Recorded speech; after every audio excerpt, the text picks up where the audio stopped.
I'm Adam. And I'm Chester. And this is Where There's a Williams, There's a Way. Hey, Chester, do you have a favorite color? That depends my mood. Does that mean you're into color therapy? It has its benefits. Fun fact, color therapy, also known as chromotherapy, is a complementary therapy that often uses colors to promote healing and balance in the body and mind. It's based on the belief that different colors have different belief frequencies, which can affect our overall energy levels and emotions. How does that work? For example, red is thought to increase our energy and stimulate the circulatory system, while blue is believed to have calming effects that can help with relaxation and sleep. Color therapy is often used in conjunction with other holistic practices to promote overall well-being. Okay. In today's book, Duncan's Box of Crayons Quits. Let's get started.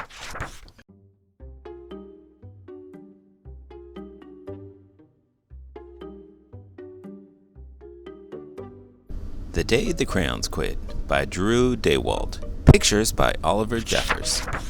One day in class, Duncan went to take out his crayons and found a stack of letters with his name on them. Hey Duncan, it's me, Red Crayon. We need to talk. You make me work harder than any of your other crayons. All year long I wear myself out coloring fire engines, apples, strawberries, and everything else that's red. I even work harder on the holidays. I have to color all the Santas at Christmas and all the hearts on Valentine's Day. I need a rest. Your overworked friend, Red Crayon. Dear Duncan, all right, listen.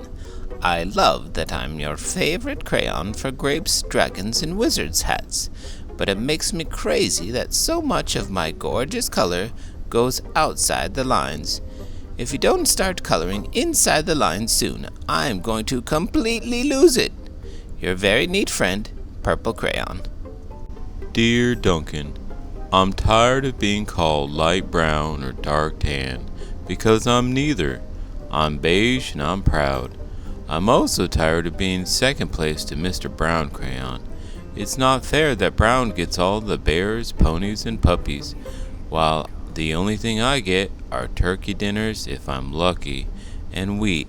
And let's be honest, when was the last time you saw a kid excited about coloring wheat? Your beige friend, Beige Crayon. Duncan, Gray Crayon here. You're killing me. I know you love elephants, and I know the elephants are gray, but that's a lot of space to color in all by myself. And don't even get me started on your rhinos, hippos, and humpback whales. You know how tired I am after handling one of those things. Such big animals. Baby penguins are gray, you know. So are very tiny rocks, pebbles.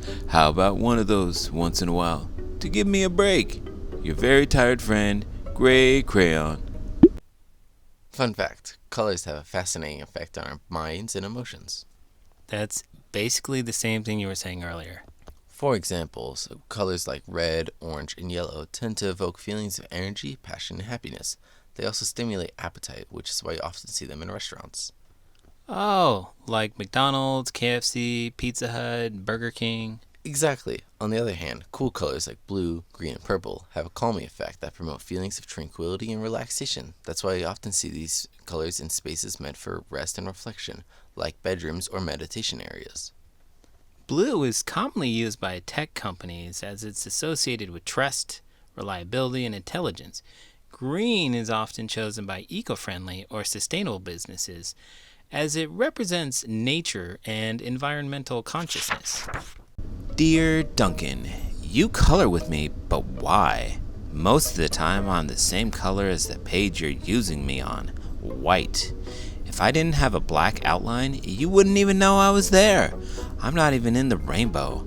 I'm only being used to color snow or to fill in empty space between other things. And it leaves me feeling, well, empty. We need to talk. Your empty friend, White Crayon. White Cat in the Snow by Duncan. Hi, Duncan.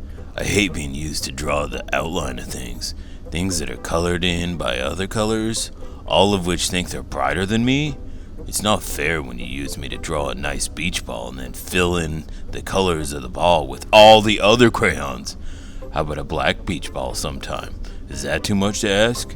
Your friend, Black Crayon. Dear Duncan, as Green Crayon, I am writing for 2 reasons. One is to say that I like my work, loads of crocodiles, trees, dinosaurs, and frogs. I have no problem, and wish to congratulate you on a very successful coloring things green career so far. The second reason I write is for my friends, Yellow Crayon and Orange Crayon, who are no longer speaking to each other. Both crayons feel they should be the color of the sun. Please settle this soon, because they're driving the rest of us crazy. Your happy friend, Green Crayon. Dear Duncan, Yellow Crayon here. I need you to tell Orange Crayon that I am the color of the sun. I would tell him, but we are no longer speaking. I can prove I'm the color of the sun, too. Last Tuesday, you used me to color in the sun on your Happy Farm coloring book. In case you've forgotten, it's on page 7. You can't miss me. I'm shining down brilliantly on a field of yellow corn. Your pal and true color of the sun, Yellow Crayon. Dear Duncan, I see Yellow Crayon already talked to you, the big whiner. Anyway, could you please tell Mr. Tattletale that if he is not the color of the sun? I would, but we're no longer speaking. We both know I'm clearly the color of the sun, because on Thursday, you used me to color the sun on both the Monkey Island and the Meet the Zookeeper pages in your Day at the Zoo coloring book. Orange, you glad I'm here? Ha! Your pal and real color of the sun, Orange Crayon. Fun fact. Crayons were invented way back in 1903. They initially called them Crayola crayons, combining the French word cray, meaning chalk, and ola, referring to the oily consistency of the wax. That's how the Crayola brand got its name. Actually, I did know that. Check out my read aloud called The Crayon Man. It tells all about the history of the invention of the crayon. Do you know why there's so many sizes of crayons? Oh, that's easy. It's so they can cater to so many different age groups and preferences. For younger children, larger crayons are easier to grip and less likely to break. As kids get older and their motor skills develop, they can handle smaller crayons with more precision. You know, one thing I've always wondered? What's that? What makes some crayons washable? Well, that's a good question. Fun fact. That's my thing. I know, you can use it later. Fun fact. Washable crayons contain special pigments and binders that allow them to be easily washed out of fabrics and surfaces. So if a little artist accidentally gets crayon marks on their clothes or furniture, you can usually remove them by washing with soap and water. It's a real lifesaver for parents and educators alike. Dear Duncan, it has been great being your favorite color this past year, and the year before, and the year before that. I have really enjoyed all those oceans, lakes, rivers, raindrops, rain clouds, and clear skies. But the bad news is that I am so short and stubby I can't even see over the railing in the crayon box anymore. I need a break. Your very stubby friend, Blue Crayon. Duncan, okay, listen here, kid. You have not used me once in the past year.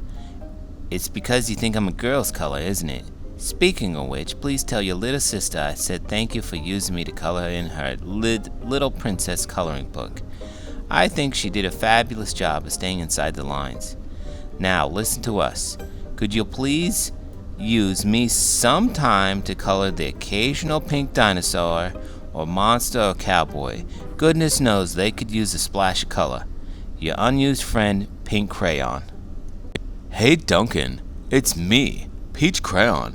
Why'd you peel off my paper wrapping? Now I'm naked and it's too embarrassed to leave the crayon box. I don't even have any underwear. How would you like it to go to school naked? I need some clothes. Help. Your naked friend, Beige Crayon.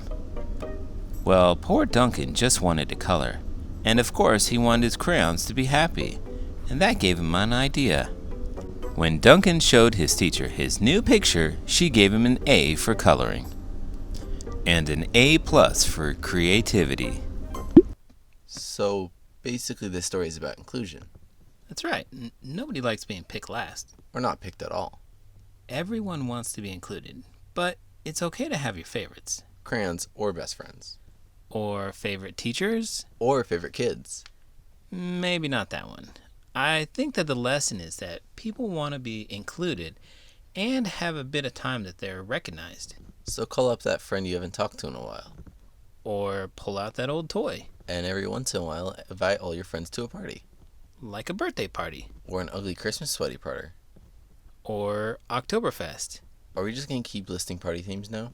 Cinco de Mayo, Kentucky Derby, Halloween, New Year's. I guess so. If you want to take a moment and recognize this channel, please make sure to give this video a thumbs up and to subscribe to the channel. I'm Adam. And I'm Chester. And this is Where There's a Williams, There's a Way. Did you know, in 2021, researchers found toxic work culture to be the biggest factor that led to people to quit, and 10 times more important than paying and predicting turnover.